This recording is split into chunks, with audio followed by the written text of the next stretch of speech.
Hello, everyone. Welcome back. Thank you so much for joining me. And today we are going to continue our conversation about the prepared mind.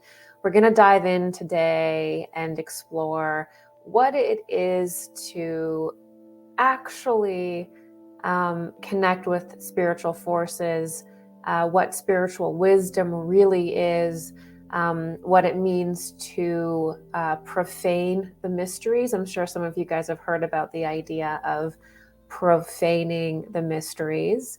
So we're going to get into that. And we're also going to get into what spiritual connection and spiritual wisdom actually is, because it's not intellect.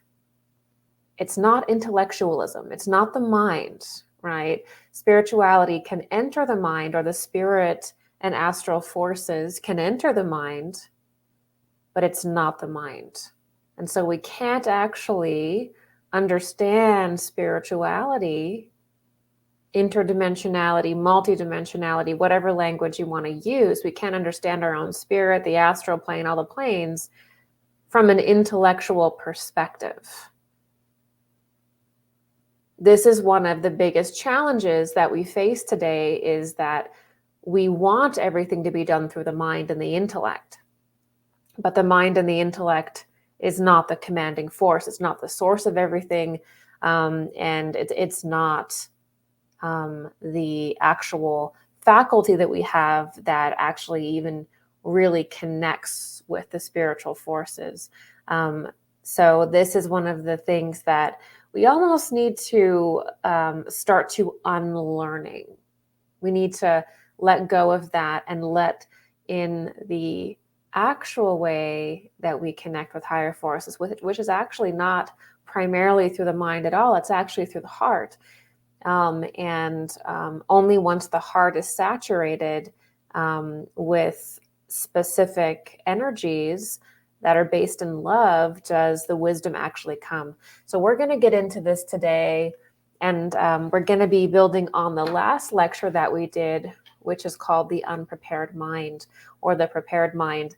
And what we talked about in that lecture was really important, because we discussed the two legs of spiritual development, the serious spiritual development. So the first leg is more masculine in nature, and it has to do with actually learning occult science or spiritual science, which is the objective laws that govern the universe, the objective truth about the human energy body, the chakra system, and basically occult science. You have to have that as your backbone, as your touchstone, really.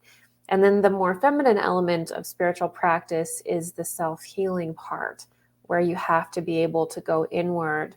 You have to be able to analyze yourself, heal yourself, and do personal work. And those are the two things, the two pillars that allow you to actually develop. So you cannot actually gain wisdom and knowledge if you're not working on yourself, if you're not healing yourself, if you're not purifying your mind, purifying your heart. You're not actually going to be able to gain wisdom. Another way of saying that is you can't gain wisdom without love. And love, of course, is the force that unites and heals everything and everyone, right? But then on the other side, you can have the best intentions in the world. You can be a very loving person, a very caring person, a very kind person. But if you're not willing to actually learn the academic side of a practice, of a discipline, then you can be psychic all day long, but there's no lexicon, there's no structure for that actual psychic information to animate properly.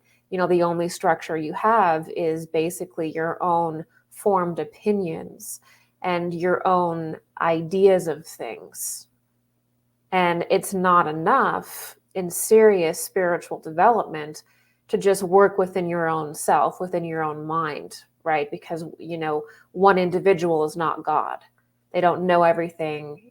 We have to learn in increments on this planet. And so that is where you have to bring in the structure, the discipline, and you have to learn the science of spirituality, which is also called mystery science. It's called occult science or spiritual science. And that actually gives you the structure, the knowledge to go very, very deeply into spiritual development. It gives you that objectivity that you can, relax more. So today we're going to explore what it means to profane the mysteries. I'm sure some of you guys have heard the term profaning the mysteries or destroying the mysteries. And we're also going to go very deeply into exactly what a spiritual stream is. And a spiritual stream in the sense of, when you're sitting in meditation and you're asking questions, what is that force that communicates with you? Are there different forces? What's the difference between forces? How do you discern forces? But ultimately, what happens when we do become enlightened? What happens when we do become an initiate? What does it mean to enter into a spiritual stream and download information or get a psychic hit, an intuitive hit?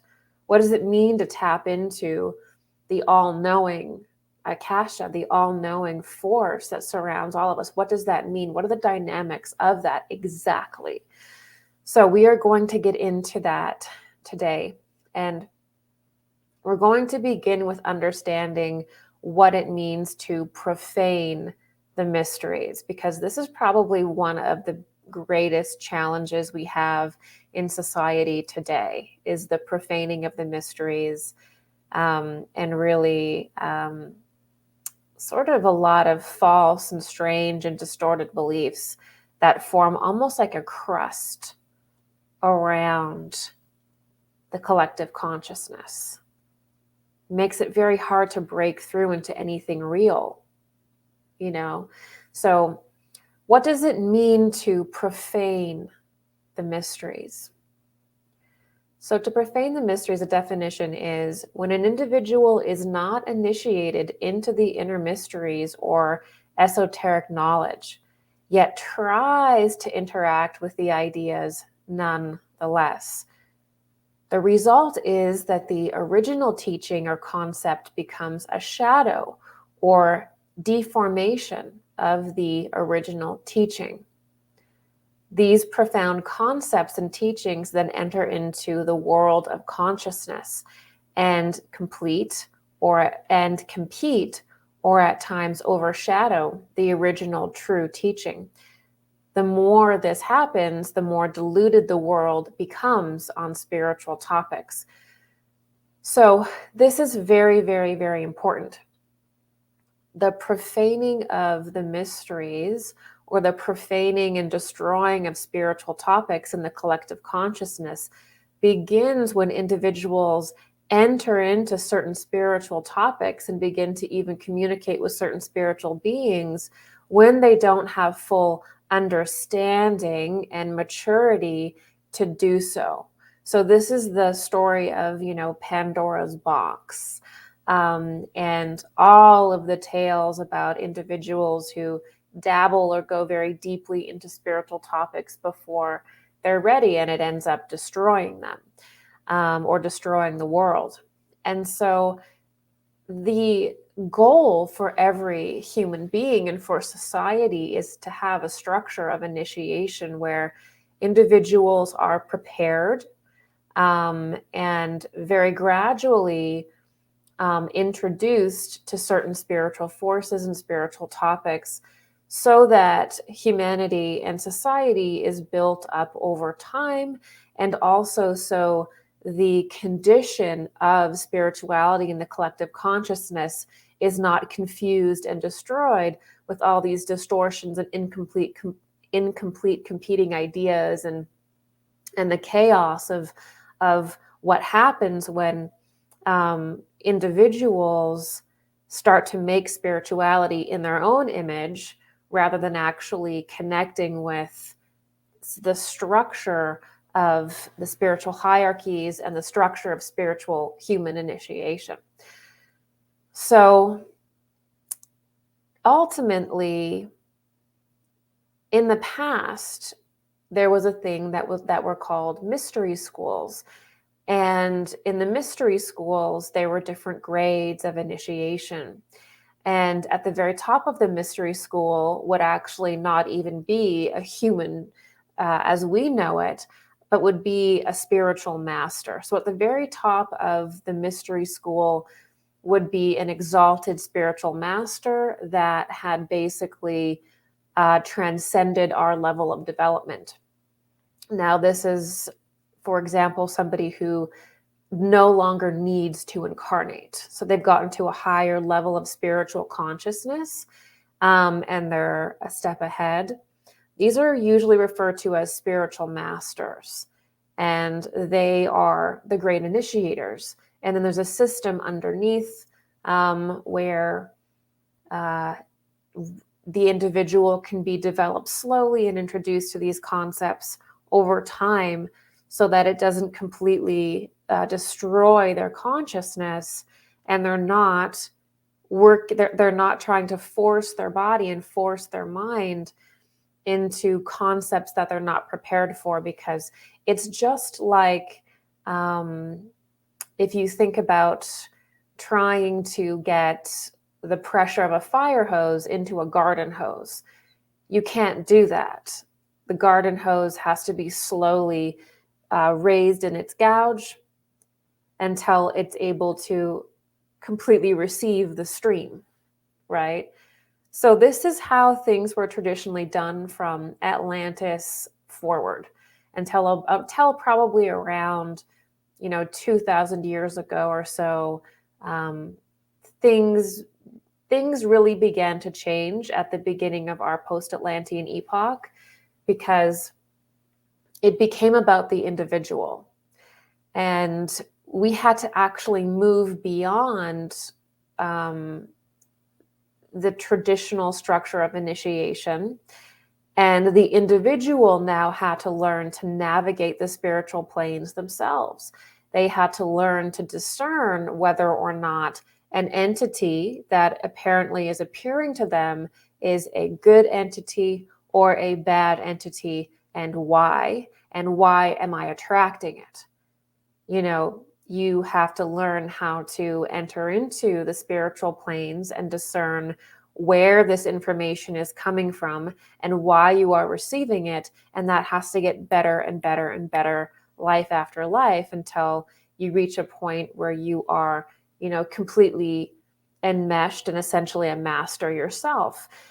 So in this way, there is still the concept of profaning the mysteries, even though we are approaching it as complete individuals and we have to use our intuition now. There is still the concept of profaning the mysteries, because the mysteries can still be greatly degraded. Spiritual topics can become false. They can be taught incorrectly. And so when that happens and those teachings and those thought forms enter into the collective consciousness, that causes a great burden upon humanity objectively.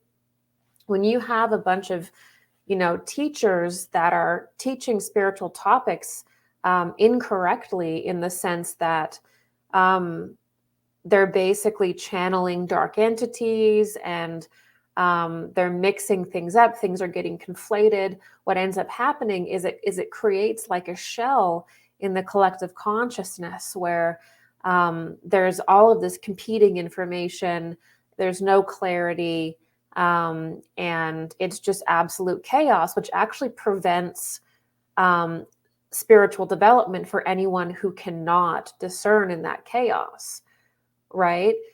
So this is sort of the situation that is pretty much an important, it's an important lesson for our time. So there exists the reality that there is the profaning of the great mysteries, but there's also at the same time the reality that we were always going to get to the point where we were going to have to wade through all of this confusion to learn discernment, right? So this is where we are now. We're at a point where in our past, in the Atlantean epoch, moving all the way into even a few thousand years ago, there's a very strong mystery school culture.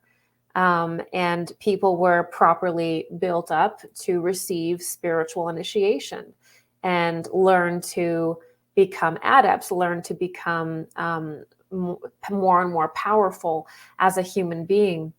And then where we are now, humanity is in a different kind of initiation where we are supposed to, or hopefully we keep that structure within us.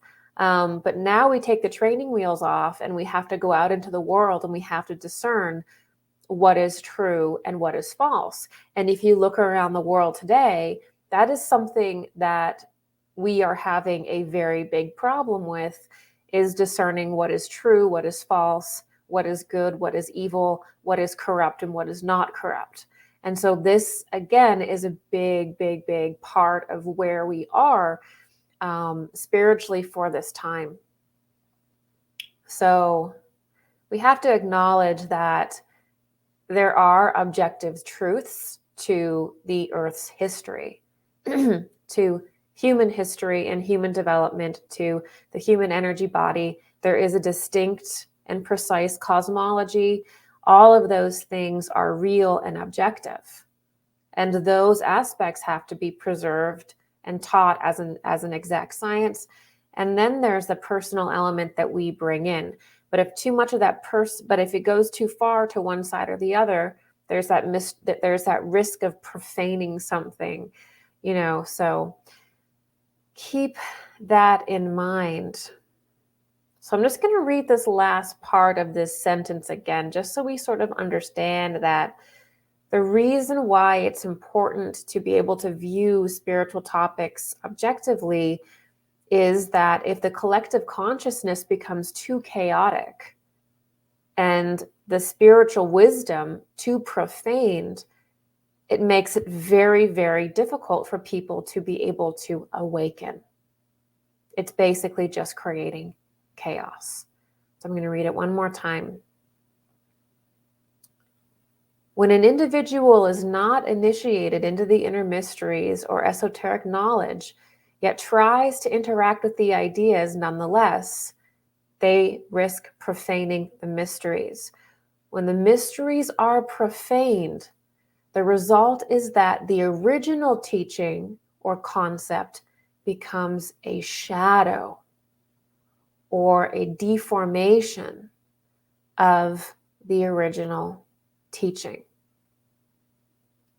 These profaned concepts, these profaned teachings, then enter into the world consciousness and compete, or at times overshadow, the original true teaching. The more this happens, the more diluted the world becomes on spiritual topics. So from our plane, you can actually have a completely false paradigm compete with and overshadow the real truth. And that is something unique to the material plane, is that you can actually live a lie. In earlier times of human development, before the fall, before entering into materiality or falling into materiality, you could not live a lie. We were so interconnected with each other and with the Godhead that if you did something wrong to hurt yourself or to hurt someone else, it was immediately known to you. You immediately knew it, you backed off of it. It was just wrong, it was destructive, it was very obvious to you. But once we fall into matter, things slow down. There's a lag on things. And it allows us to develop our individuality, which is also the important process of the material plane, is we develop our individuality in our eye. But also polarity and duality begins to increase at a massive rate. And so that is where things get messed up, is you get the potential for complete inversions, which is basically where we are now. One of the issues that I also want to talk about is the condition of spirituality in society. So we are starting in society at a negative. We're not even at zero. We're not even at neutrality. We are actually starting at a negative. What do I mean by this? I mean that the majority of people on the planet don't believe in spiritual worlds. Well, perhaps not the majority, but there is such a large portion of society that is trapped in a materialist mindset. And their religion is really scientific materialism. And there is no real understanding of spirituality. And so we are, because of that, it's like we have to be able to learn to open ourselves and surrender, educate ourselves to try to at least get that back at neutral. So we are starting at a negative in society right now when it comes to spirituality. What I mean by that is that there's a lot of individuals that don't actually believe that the spirit exists, that higher planes exist. And so they're effectively actually cut off from portions of their own being, portions of their own consciousness, and they're functioning in a completely fragmented, limited paradigm. And so we kind of have this perfect storm going on where there is a ton of profaned wisdom or false teachings or teachings that don't lead into the higher phases of human development because they're untrue. And then you also have a society that's basically starting at a negative, meaning that there isn't even the opening to understanding what spirituality is or how you position yourself to interact with it. So, I mean, people are, bloviating on podcasts about whether or not the soul exists. And, no matter how much they're talking about it, they're still not able to actually enter into the topic authentically because it's just this bloviating, it's just this intellectualism talking about it, but never actually entering into it. And so we have kind of a perfect storm that's going on in society where we're really at a negative level of spirituality. And then the first level of spiritual thought is really a lot of delusional topics. It's really a lot of false information. And it's clear that it's false information or it's not balanced information because, there's so much, there's so many different concepts that are competing with one another. That's how we know that there's a lot of profaned information in the collective, is that, there's so much competing knowledge, right? So, all right, let's get into what exactly a intuitive information stream is, or what exactly does it mean to connect to the spiritual planes? What does it mean to connect with your soul, your higher self? What does it mean to spiritually develop or become initiated? What exactly is going on?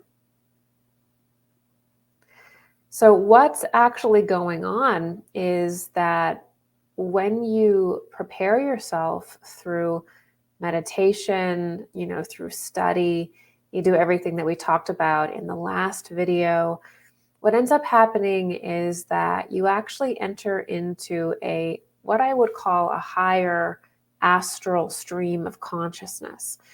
And this higher astral stream of consciousness will begin to basically work upon you.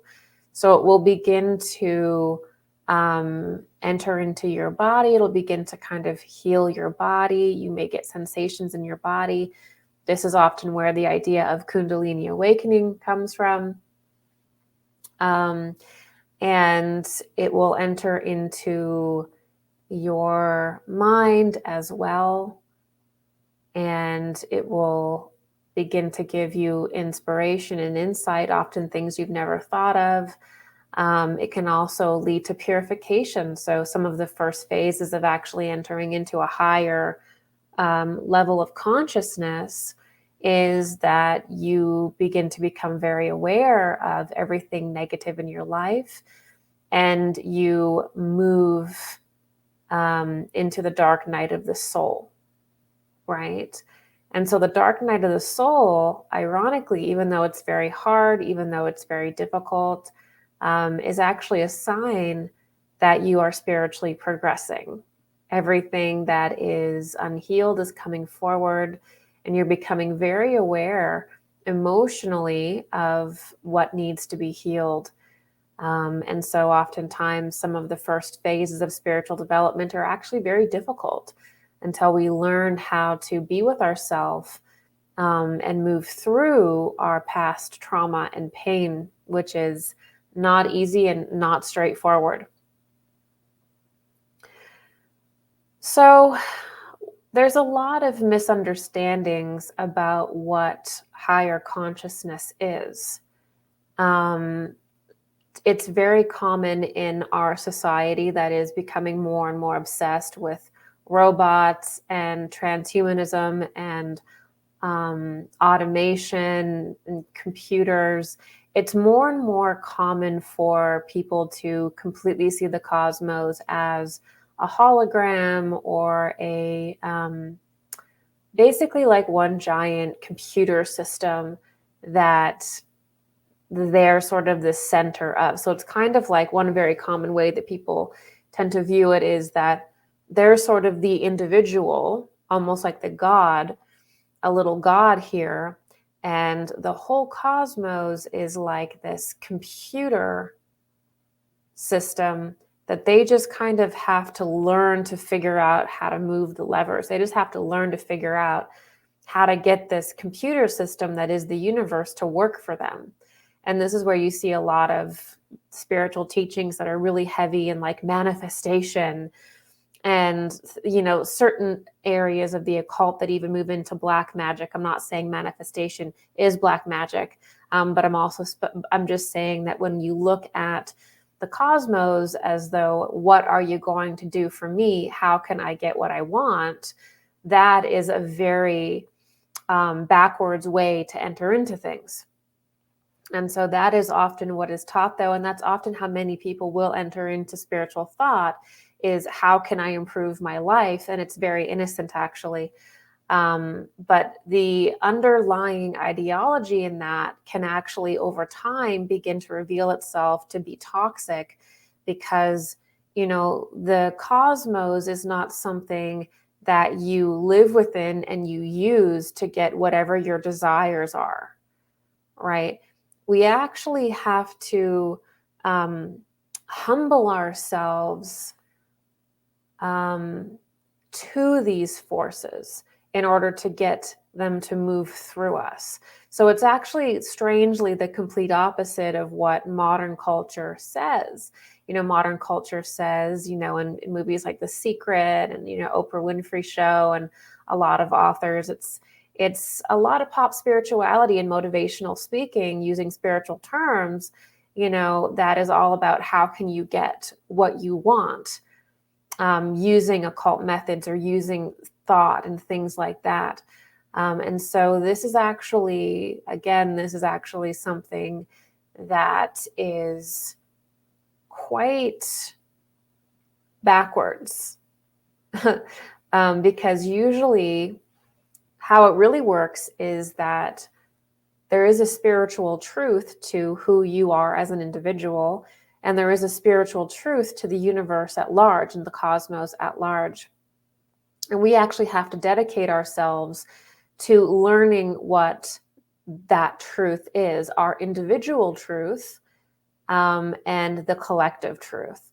And we have to be willing to actually release materialism in order to learn that. So it's actually the opposite. We actually have to learn how to release our desires, our expectations for ourselves, our expectations for the world, and this whole paradigm that we need to have money, have money to be happy, be famous to be happy, and any kind of external pleasure that we're attached to, we have to understand that that's not truly going to make us happy, and it's not truly going to make us successful. And this is one of the core priming elements that every individual will have to learn in their life, that there is different kinds of joy. And the highest joy is to know Christ within yourself, to know God within yourself. That is the highest joy that can ever be known. And that is the real definition of nirvana, of moksha, of bliss, of happiness, is actually to know God within yourself. It's like Paul said, not I, but Christ in me. That is pure joy, true joy, and also true freedom. Because the more that we look to the material world to make us happy, I have to have that car, I have to have that house, I have to have that relationship, I have to have, you are enslaving yourself to this plane. You are enslaving yourself to the material plane because you are creating a situation where you're holding yourself hostage because you're saying, I cannot be happy, I cannot be successful, I cannot be this, that, or whatever, unless I have X, unless I have achieved X. And this is what cuts us off from the higher spiritual streams, is we don't understand oftentimes that the first phase of our initiation into higher worlds is letting go of this world, is opening our arms and saying, okay, take it. That is true bravery. That is true courage. And that is where true spiritual development begins. We don't use spiritual concepts to try to feed our materialist impulses and our beliefs about the material plane. We surrender ourselves completely and entirely to God, to Christ, and those forces begin to work upon us and within us and lift us into higher worlds and show us who we truly are. Because the biggest thing that we have to do is actually understand that there is the person that the world has told us that we have to be. You know, you have to look a certain way, you have to achieve certain things.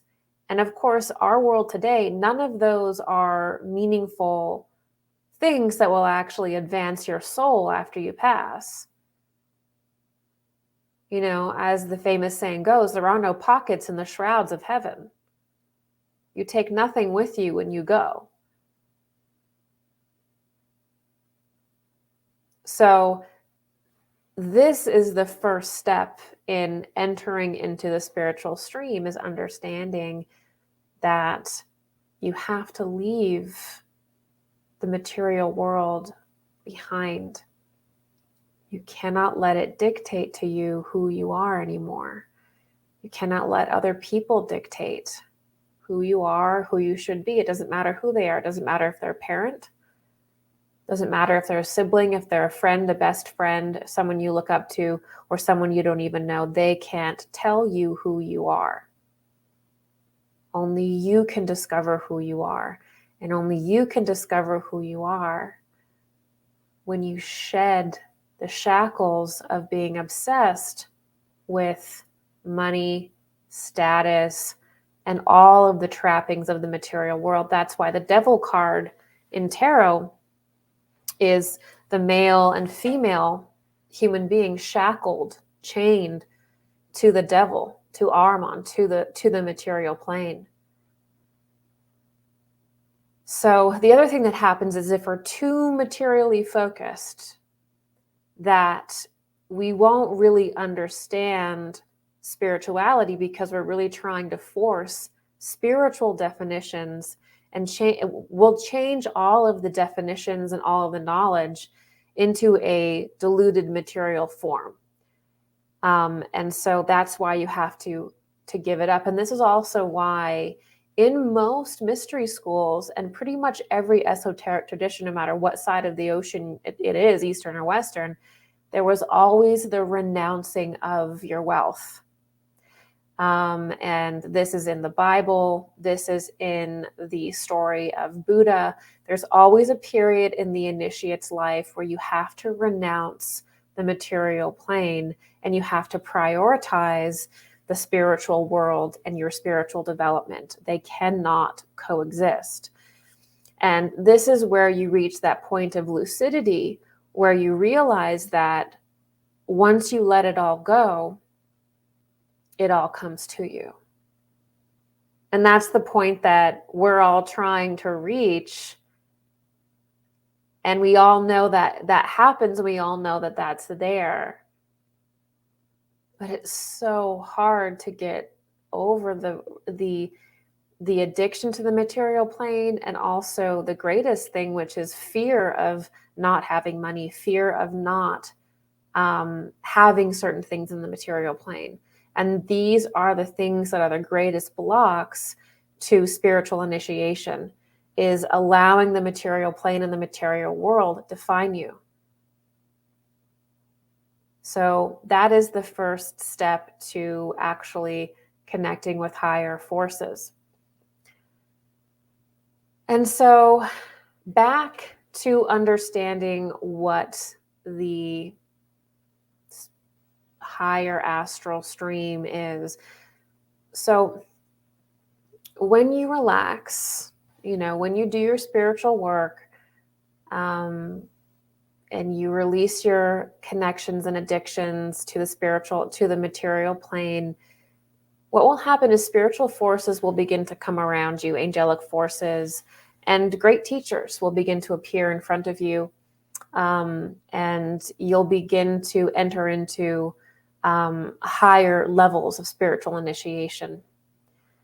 And these higher levels of spiritual initiation, this stream of wisdom that is now pouring down upon you, is not like a neutral wave of information. It's not part of the hologram. It's not just a part of the computer system of the cosmos. It's not neutral at all. It's actually the consciousness of higher beings and masters. So when you open yourself to higher wisdom, you're not just like going into like a high vibe frequency that has no personality, that has no humanness to it. You're not just going into a neutral stream like a sterile computer wave, or however people say that it is. You're actually entering into the consciousness of great beings that is very much alive. It's literally like someone telepathically entering into your mind and you initiating them with your consciousness. That is what happens to a human being on this plane when they prepare themselves and they enter into a process of initiation. Is there are higher beings and masters. These are beings in the angelic hierarchy that will begin to work with you. Now, again, this is not like a neutral wave that just works upon you like a machine. These are beings. And the consciousness itself is the consciousness of the spiritual hierarchies and masters. A spiritual master is an individual that has transcended our level of human development. So they've gotten off the wheel of karma in that way. This is a much deeper conversation than we can have today. The different levels of initiation that lead to mastership and like the leading of a lodge, something like that. And I don't mean like a Freemason lodge. I'm actually talking about like when a human being reaches a point of incredible spiritual potency, they go through certain rites, and at a certain point they can actually become a leader of humanity, a spiritual leader of humanity, and a representative of the spiritual hierarchy, right? So this is what we're all sort of going to become, and every person on the earth is at a different level of initiation within this exact paradigm. And this initiation structure exists within every single spiritual tradition. It's gotten very weird and bizarre in modern times because of the reality that when a concept is introduced to humanity, it is immediately profaned. So as soon as a concept's introduced, you will have everybody working with it, everybody using it in a kind of a la carte way. You know, they'll interact with an idea without understanding the full teaching. The full teaching won't be there. And so we're all trying to piece together the truth. And in that process, there's sort of this chaos that goes on, right? And so what will happen at the absolute worst is that people who are disingenuous will start to say, oh, I'm channeling the ascended master, Saint Germain. Oh, I've come up with a whole other new master, Master Peter or something. And suddenly there's like 5,000 ascended masters, and everybody's channeling Saint Germain, but like weirdly Saint Germain is saying different things to everyone. This is the state of things. And then what ends up happening is that people begin to kind of move out of the dogmatic religions, because the dogmatic religions aren't esoteric enough for a lot of the newer generations. And they'll move into modern spirituality, and they'll try to enter into these topics because deep down, we all understand that we do have a soul. There are spiritual worlds, right? Like deep down, we all know this. Even some of the, even like some atheists will talk about like consciousness and meditation and stuff like that. Well, what do you think you're doing? And so what ends up happening basically is that new people, or people who are just coming into this field, will interact with the worst, weirdest information possible.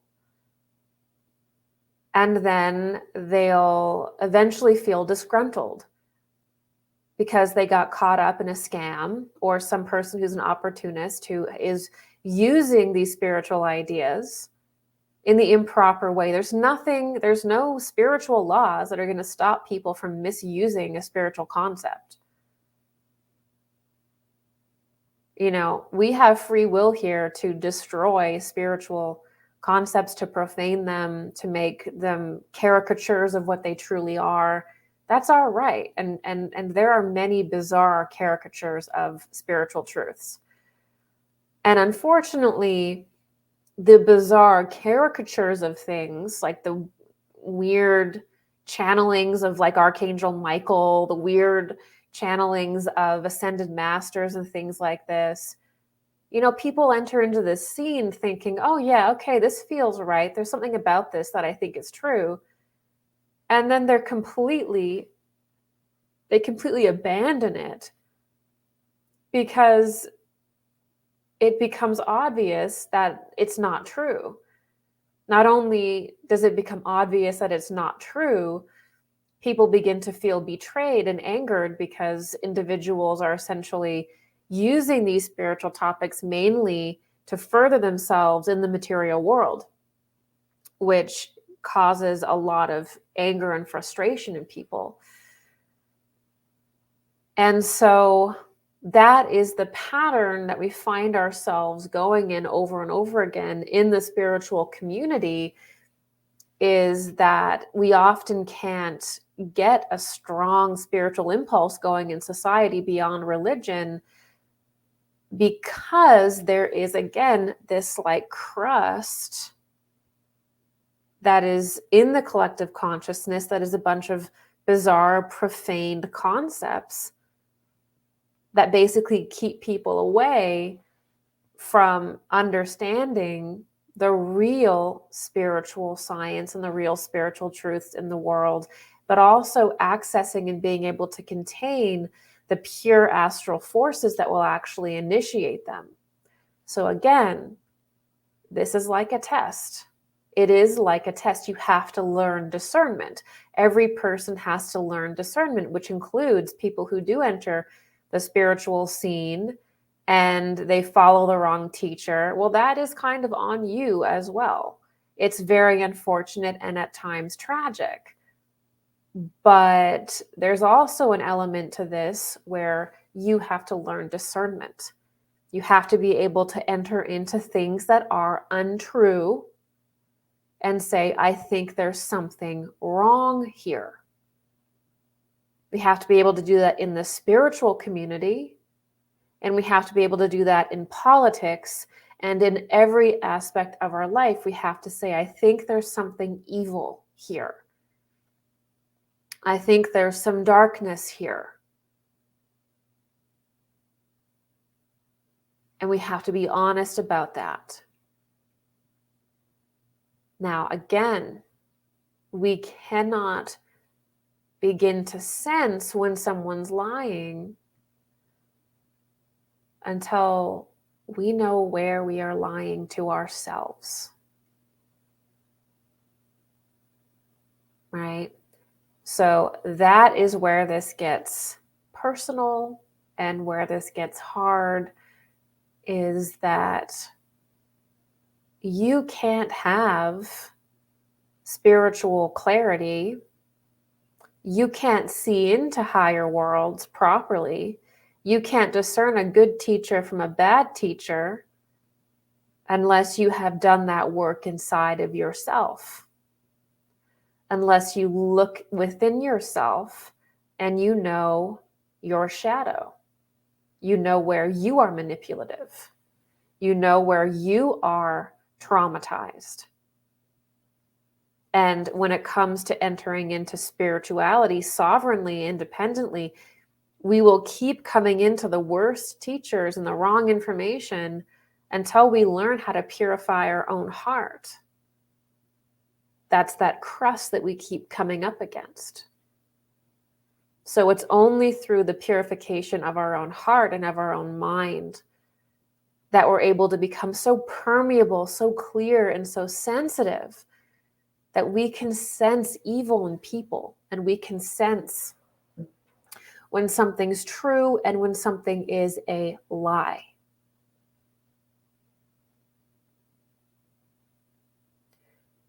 So it's only through self-development and personal development that we have the absolute clarity to enter into the spiritual world. The more deluded we are about our own self, about our own identity, about what we love to do, about where we are cruel, the more we fall victim to lies around us. Right? And usually, again, the reason why we fall into darkness is through attachment, attaching ourselves to things, attaching ourselves to desires, wants, things like that. That is where a lot of that begins. Okay. But this spiritual stream, the spiritual stream that we connect with when we are being initiated, when we are raising our consciousness into a higher plane, that spiritual stream, again, is not just the cosmos. It's not just a wave. It is a being. It is the consciousness of higher beings and spiritual masters. So when you do go into an exalted position, what's really happening is you're merging your consciousness with higher beings, right? And there are actually there's actually spiritual beings and even certain initiates and adepts that will actually guard the stream. And these are called sentinels. So sometimes in esoterica and mythology, there is the idea that there is this sentinel that is protecting the knowledge, that is protecting wisdom, that's protecting a very specific spiritual stream. Often it's called also the Christ stream or the Christ impulse.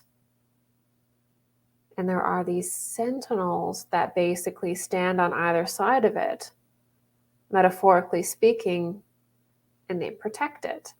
And this is also where you get the idea of, sentinels even in our modern world around temples and things like this. The idea is that the initiating stream, the initiating stream is always protected by sentinels. And the reason for this is that stream has to be ultimately protected, even by spiritual forces, from being completely profaned. And so there is kind of a natural protection because it is a different frequency overall, but there's also protective forces that sort of protect what kinds of consciousnesses can go in that stream. And only when a person reaches a certain level of initiation can that stream be accessed. Now, this is not a popular idea today. This idea actually makes people uncomfortable. We live in a fast food world. When you're hungry, you just pick up your phone and you make a phone call and you have a pizza delivered to your house. You didn't even have to lift a finger. You didn't even have to get up. You want to watch a movie. You don't have to drive to the video store. You don't have to wait for it to come to a theater near you.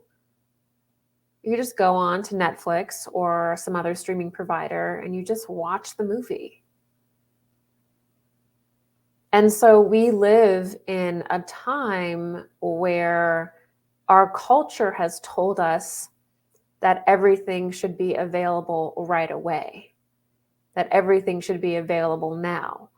And in a sense, we've been conditioned out of the consciousness that is necessary to spiritually grow.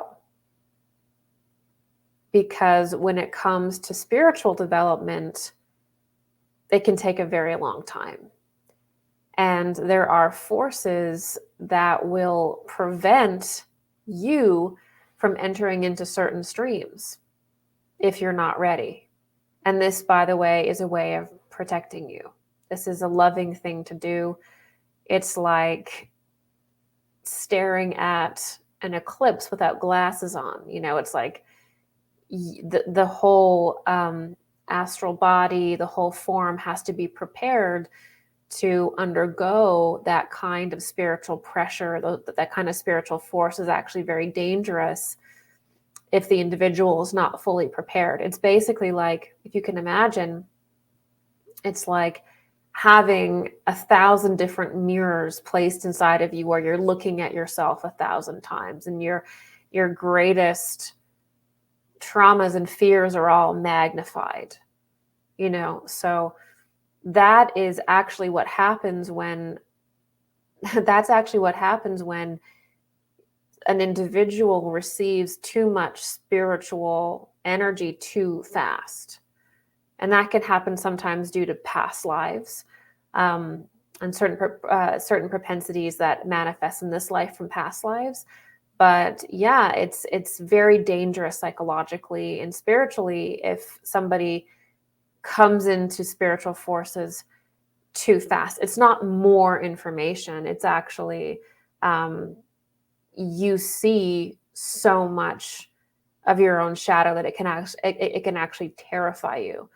And so the idea of gaining spiritual knowledge, the only way that spiritual consciousness turns into knowledge is when you overcome your trauma. So every time you overcome your trauma, that's what creates wisdom within you. Wisdom is not really something that is like downloaded like a computer into you. It's actually something that you gain and you work hard for when you overcome something in your life. That's true wisdom. And you take that with you life after life after life. And that's why it feels like you're downloading it sometimes, is because it's actually already within your field and you've just kind of come up to a point where you're going to remember it. But the new wisdom that you're going to gain in this life won't be downloaded like that. It's actually, you have to overcome something deep within you, and that leads to wisdom. Not just wisdom about how to live your life better, but actually cosmic truths and cosmic secrets, because we incarnate in many different worlds, and that actually causes a chain of unlocking. And so we get deeper knowledge whenever we clear a trauma, because we clear that trauma in essentially many different planes. And that's what causes this feeling of profound knowledge. So eventually, when you open yourself up to spiritual forces and you say, I'm ready, and you begin to address any addictions to the material plane, you begin to address, the burning desires, all of that kind of stuff, then you'll begin to be introduced incrementally to more and more spiritual forces, basically to see how you do, right? So it's kind of like the dial will get turned up and you'll go through various different tests to see whether your desire to spiritually evolve is for the right reasons, essentially. And if you can maintain your peace, if you can remain loving, if you can go through difficult times with grace, and you can maintain that even keel, then that is actually how you move up in your spiritual initiation. So, in other words, the moment that you open up the spirit, you will be tested, right? And then that will determine how much of these astral forces, or Christ forces really, that you can contain. And then you do this life after life after life, and hopefully you transform yourself through this way, life after life after life. But you have to be able to enter into and maintain a specific level of consciousness And that takes many different lifetimes to develop. So really, spiritual initiation is really happening to you over many different lifetimes. And you're only going to essentially evolve so much in every life. You're not going to go from 0 to 100 in one life. We evolve spiritually incrementally, life after life after life after life. And that's why this plane is so incredible, is that it's very deep, but it's for a lot of people that's very slow. So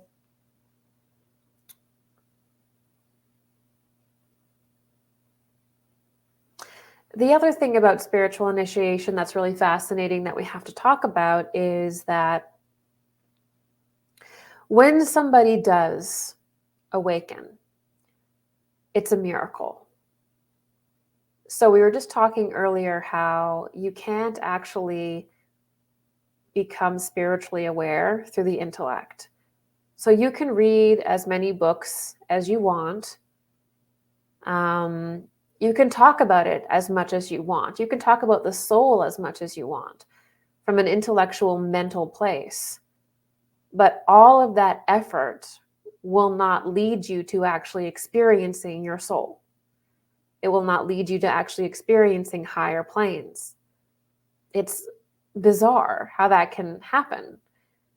Now, it may depotentiate your mind. It may satisfy your mind a little bit so that it can begin to slowly open, right?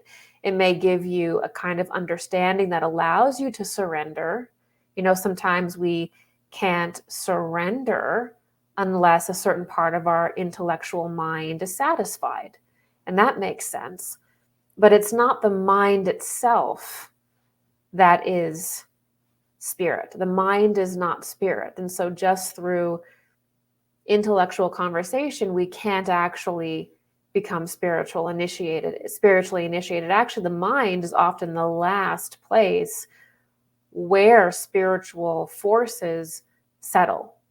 So the first place is the heart. We receive it at the very center of our being. And then from there, usually over sometimes, long periods of time, finally something will make sense to us or enter the lexicon of our mind. So the mind is kind of like the computer that is really the last place where spiritual forces percolate. It's not the first place. So we have to keep that in mind, because while studying is important, that can easily lead to dogmatism, and that can prevent awakening. So when somebody does spiritually awaken, it's a miracle. And that happens because of forces that are completely and utterly unseen.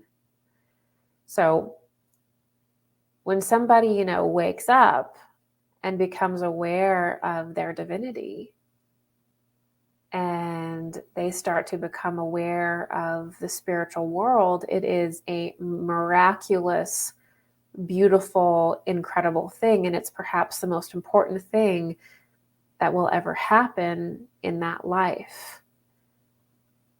And from the human perspective, it doesn't really make sense when somebody pops on. And that's because that awakening actually is brought on by spiritual beings. And it's brought on by that individual's unique relationship with those spiritual beings. So that is something that's personal to that person.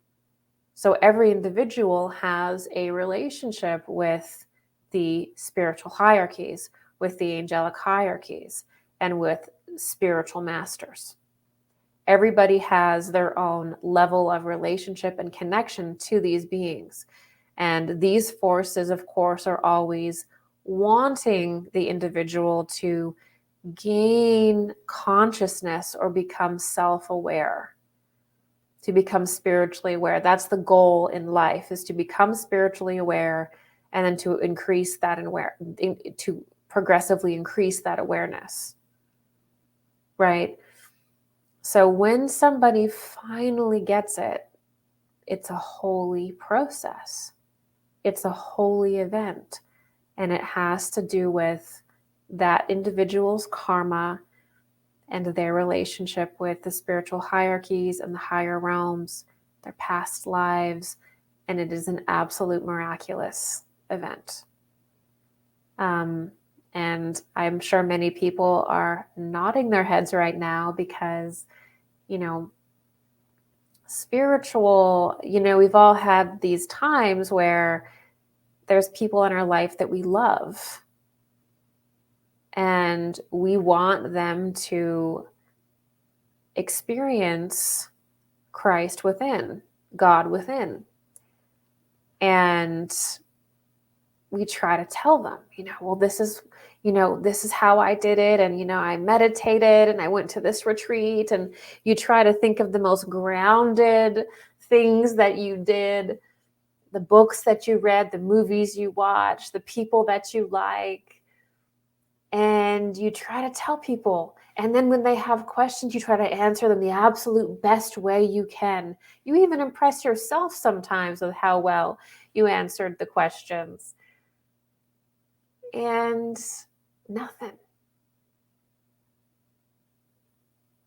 And that's the strange thing, is that you can't make somebody awaken to their divinity. You can't, I can't, nobody can. That's why it's called the mysteries, is because when it gets into personal development, it is a mystery. And so much of spiritual initiation, psychic development, spiritual development, and awakening is actually happening in a different plane. And every individual is essentially interacting with that in their own way. And on this planet, there are people from different levels of initiation, different levels of awareness. And it's not a competition. When we talk about spiritual hierarchies, spiritual initiation, and when we start to give this a structure, this is freeing. Ironically, it is the structure, understanding the structure, that allows freedom. When we don't understand the objective structure of the cosmos, the objective structure of spiritual initiation and how it works, we are weak. And in a way, we are more enslaved than ever, because we don't have a truth in which to compare things to, in which to begin the discernment process. So we have to keep that in mind.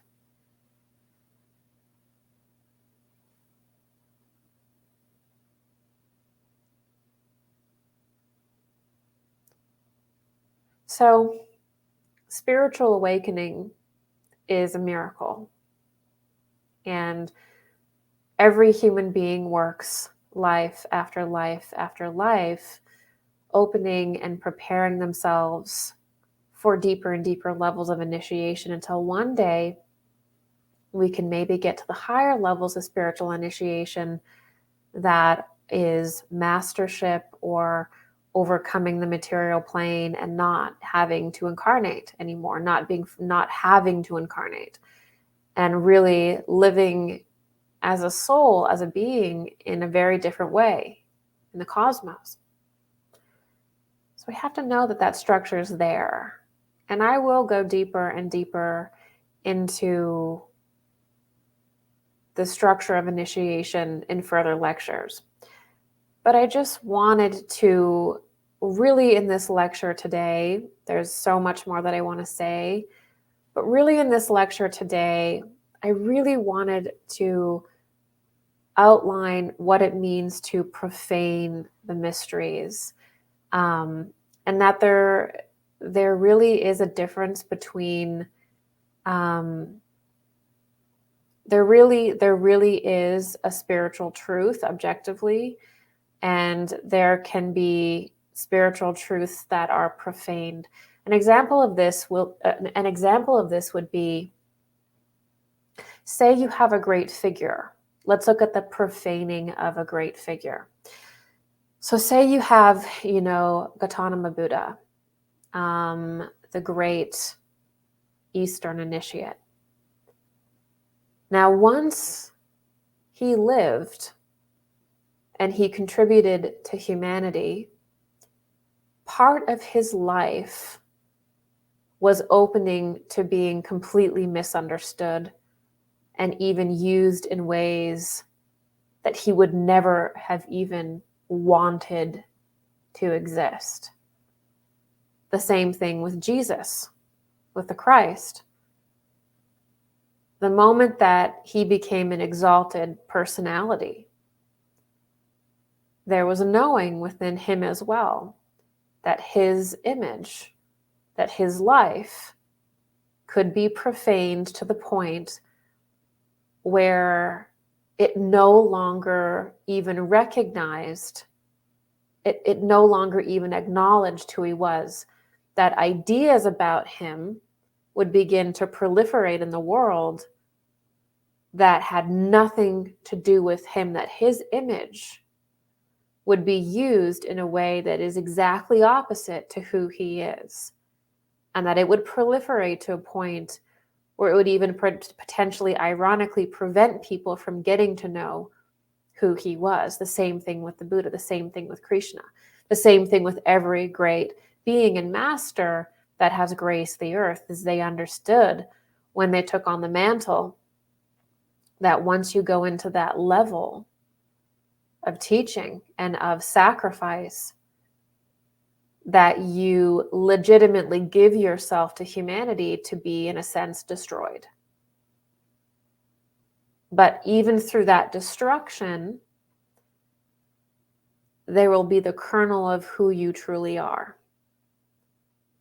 And that only the truth will eventually one day survive.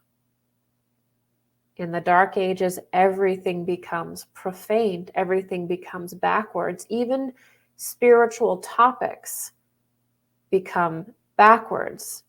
They become half-truths, they become mistruths.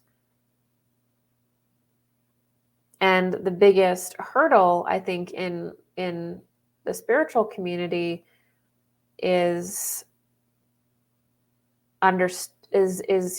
capturing the idea that things can be profaned. And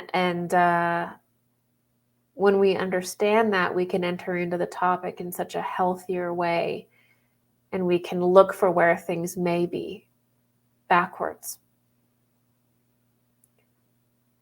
So it's very important in our modern time to know that you're going to find the real thing, but you're also going to find a lot of false versions of it, a lot of shadows of it, a lot of caricatures of it. And the last thing that I really wanted to get to today was the idea of entering into a higher stream. And that when you go into a meditative state, when you set the intention to open up to spirit, to become initiated, to raise your consciousness, whatever you want to call it, you're not just entering, you're not just communing with some neutral force. Like, you're not just going and sensing the wind, or sensing some inhuman frequency, like the internet or something. No, what you're communing with is the consciousness of other beings, the collective consciousness of the spiritual hierarchies, and the consciousness of the spiritual masters, all beings that are within the higher spheres, that are beyond the lower astral plane. So you're actually communicating with beings. It's not a computer. You're not in this neutral simulation that you just bend to your will to get what you want. You're actually communing in a hierarchy of spiritual beings. And you exist as part of the spiritual hierarchy. And part of how the spiritual hierarchies evolve is when humanity evolves. And so spiritual initiation can also be seen as kind of a chain of evolution. But when we enter into higher consciousness, we are entering into the minds of higher beings, higher human beings that have gone beyond our level of initiation into a much higher level. And when you get to these higher levels of initiation, how you evolve further is by sacrificing yourself. You give yourself entirely to humanity. And through that, you evolve even further. So sacrifice in this way is part of how you evolve in higher paradigms of development. You have to sacrifice for the material plane. Okay? So we are kind of coming into this weird point where everything is becoming like a machine and everything is becoming like a computer. Everything is becoming like inhuman.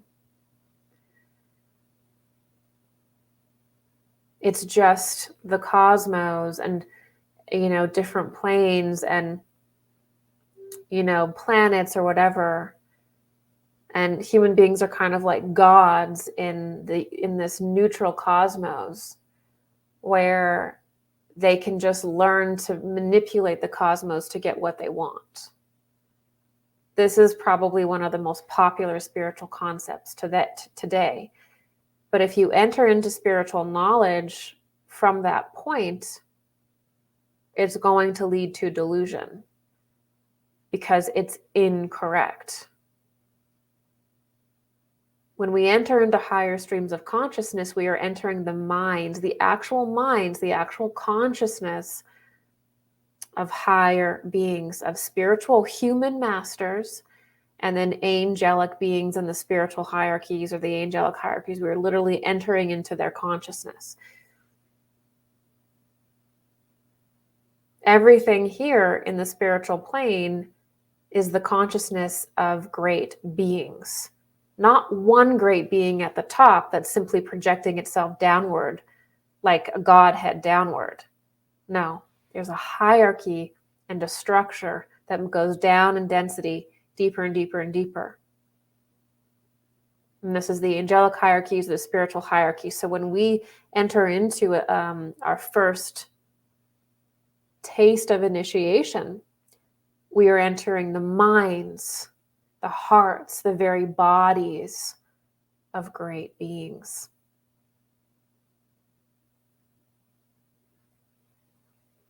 Okay? And there are spiritual masters or human beings that have lived on this earth that have evolved beyond it. And they also work with and upon humanity as well. And this is known as the Great White Lodge. These are known as spiritual masters. And basically every great teacher that has graced us on this planet has been in that structure. And it is a structure that we can objectively learn, that we can come to objectively know, that we can learn to recognize within us.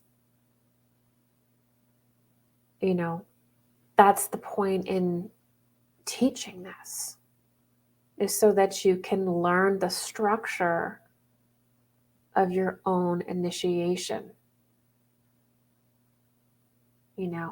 So that you can understand what's happening when you feel spiritual forces around you. You have to know structure. So I look very forward to going even deeper in this conversation with you. I may pepper in a couple more talks on the prepared mind and the unprepared mind, but we're going to now segue back into, in the next couple of videos, back into the idea of Venus and into cosmic spirituality, into what a planet is, and the connection between planets and planes, or planets and the different dimensions. I really wanted to just take a break from the Venus teachings because they're so interdimensional that we really do have to sometimes take a break and make sure that we're all on the same page when it comes to the greater principles of initiation, you know? So now that we have this foundation about what a prepared mind is, how to prepare our mind, now that we know what spiritual initiation is, we have the basics, we can go deeper into talking about deeply interdimensional concepts like other spheres, beings, things like that. But only from this place can we begin to discuss those things, because again, these topics are so easily profaned. So yeah, I'll see you guys soon with another video. If you find that this work does help you, I am completely supported by my viewers, so you can go ahead and join my members site where I do 2 live Q&As a month. Each one is like over 3 hours usually. So there's about like sometimes 7 hours of extra content there on my members website. And by the way, I will just answer, I just answer the group's questions. So whatever you want to know, we dive into. And another option to support my work is, of course, through a donation. And I will put that link below. And that just helps me keep this information going, keep my lights on, all of that. So thank you guys so much for joining me today. And I will see you with another video very soon. And as always, all my love your way.